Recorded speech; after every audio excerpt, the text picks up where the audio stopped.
We're done. I didn't get to everybody. There was some on hold that we didn't get to. And this was a totally different event. Totally different event, and you could see what some guys' agendas were. And it seems to me, one of the overriding things here, not everybody came to win. Some guys came for other reasons. Not everybody came to win. Because if you make a couple of them, that I'm going to get to in a minute, if you make that call, you need to know that you're not there to win. It was more important to do something else, which I'll lay out. Let me count this thing backwards. First of all, compliments to everybody. And again, one of the best efforts ever. I've got to say, I thought last year was the best Smackoff we've ever had. I think this year's even better.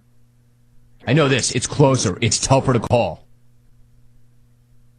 All right, counting backwards. Top 10. In 10th. Joe and the OC. Thought it was a good effort. Thought it was a strong effort. You know, Joe is typically a top 5 guy, but that's how deep the field was this year. Thought he got some great lines. A little long, but he had some moments to be sure. Top 10. 9th place. Israel. Israel might still be going right now had I not jumped him. But he was good. He was carving people, and he was strong. He was good.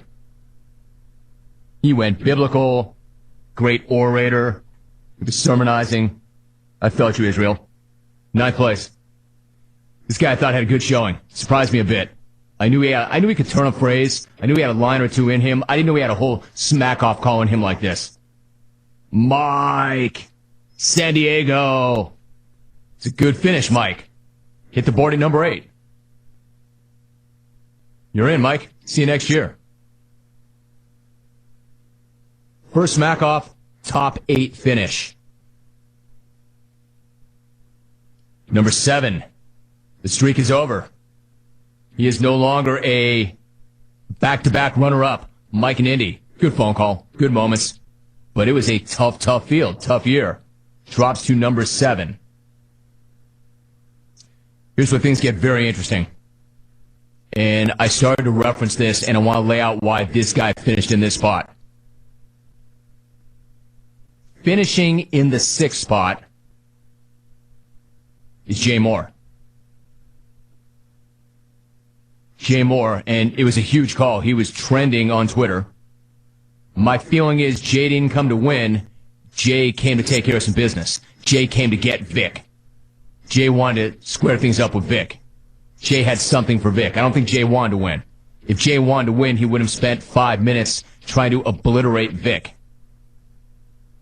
So I can't crown that champion, and it wasn't the best call of the day. It was a great call. Great call. It was real. I said at the time, real talk, raw. Jay Moore, finishing in 6th.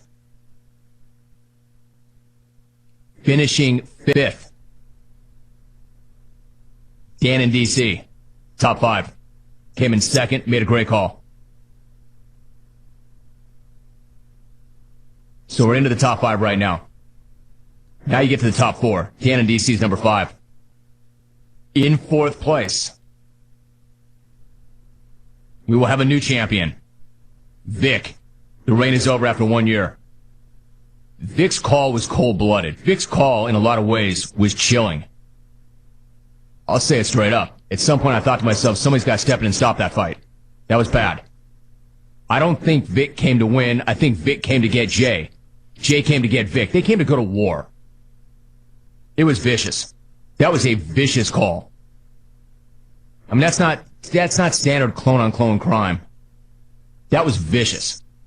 And the two of those guys have something deeply personal working. Neither one of them wanted to win.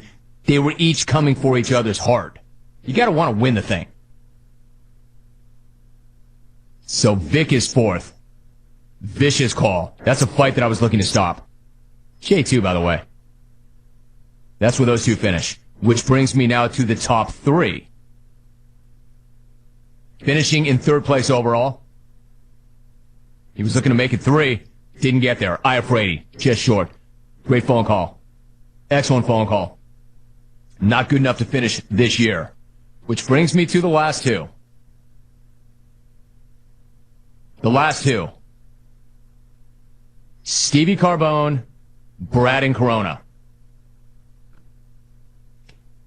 Second place, runner-up, Stevie Carbone, Brad in Corona did it again. Twice in the last 3 years. Top to bottom, most entertaining call. And the Jeopardy bit set him off.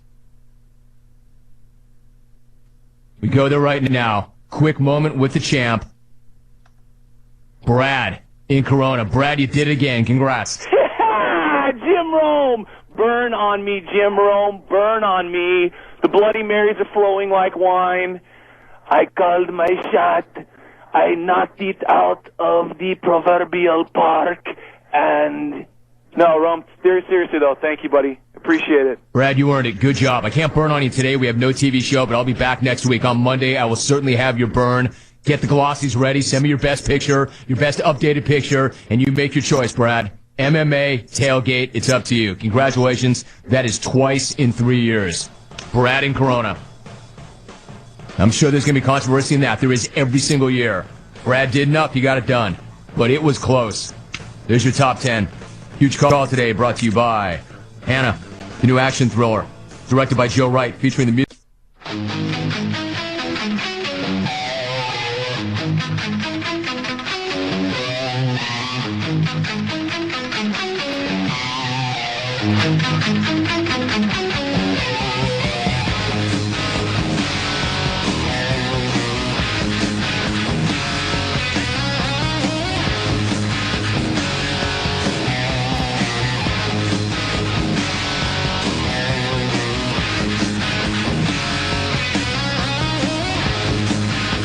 My thoroughbred buddies checking in.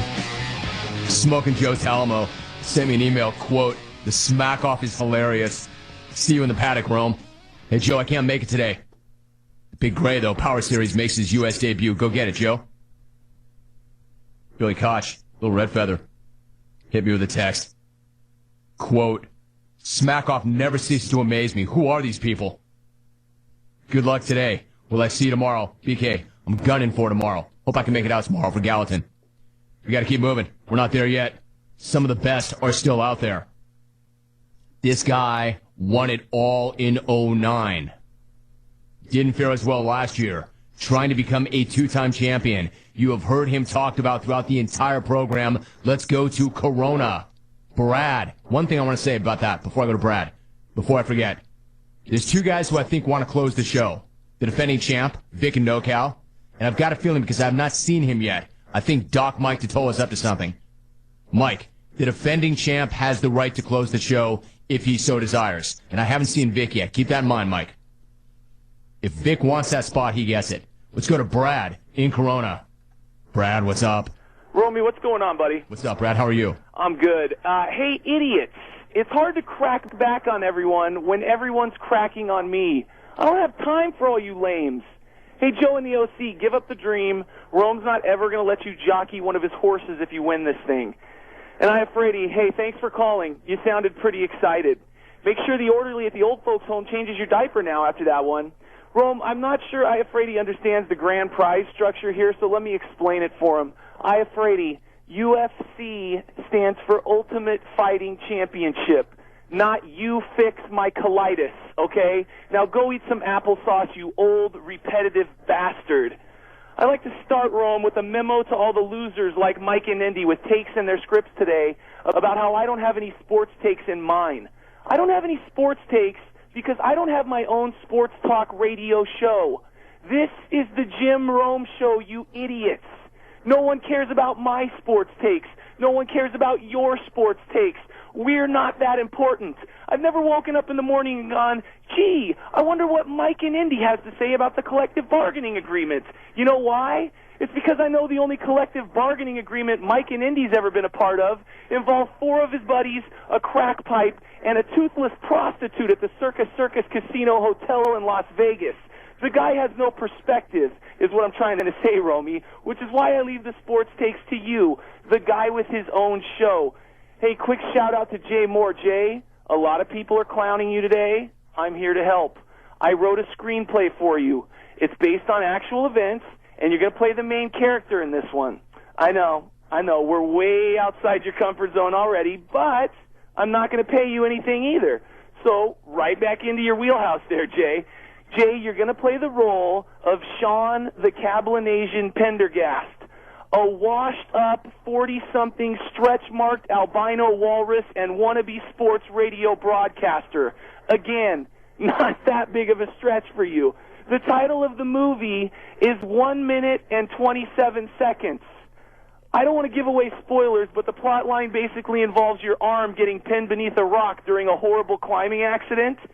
You call for help, quickly run out of breath because you're fat, then you eat your own arm off 1 minute and 27 seconds later when you get hungry. Long story short, instead of going to get help, you bleed to death while trying to barbecue your tricep. Jim, I need your help. Let's get the Mant brothers to produce this. Run it by the Mant brothers, Jim. I heard Mike Mant on your show the other day talking about an ice sculpting reality TV show he produced. I'm sure my screenplay will be just as compelling for him, right? Romy, present companies excluded, okay, but let's be honest. The Mant brothers have produced more ridiculous crap than a bottle of Jägermeister and a box full of suppositories. If the Mant brothers were horse owners, their stables would consist of one zenyatta, that's you, Jim, and about 50 of those zebra-painted donkeys that tourists take pictures with when they go down to Mexico. And now, Jim, because I know you love the game so much, it's time to play the 2011 Champions Edition of Smackoff Jeopardy. There are only 3 questions left on the board, and the categories are huge tools, things Mike Totola is probably doing right now, and reverse engineering. And since I'm the only contestant, I'm going to start with things Mike Totola is probably doing right now for 400. Answer: wearing women's underwear, playing World of Warcraft with his brother Jeff, taking his inhaler, or this. What is slapping veneers on a wrinkly old Orange County skank? Ding, ding, ding, ding, ding, ding, ding. That's correct. We also would have accepted finalizing the design for the animated tooth on his business cards. Select again. I'll take reverse engineering for 800. Answer: Vic in NoCal accused the Google search bar of stealing his idea when he typed in the letters P-E, and it filled in this for him. Oh, what is Nile enlargement? Ding, ding, ding, ding, ding, ding, ding. Correct. Select again. I'll take the last question. Huge tools for 1,000. Answer: the Daily Double. Oh, my God. I'm so excited, Jim. I'm going to risk 2 tickets to a UFC event, $500 in spending cash, and a 2-night stay in Las Vegas. Oh, I'm nervous.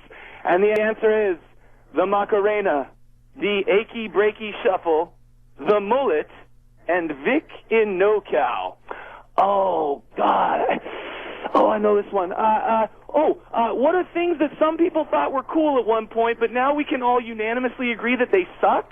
Ding, ding, ding, ding, ding, ding, ding, ding. Game's over. I win. You're the Smackoff mullet, Vic. Get used to this phrase because you're going to be hearing it again in a few minutes. We have a new champion.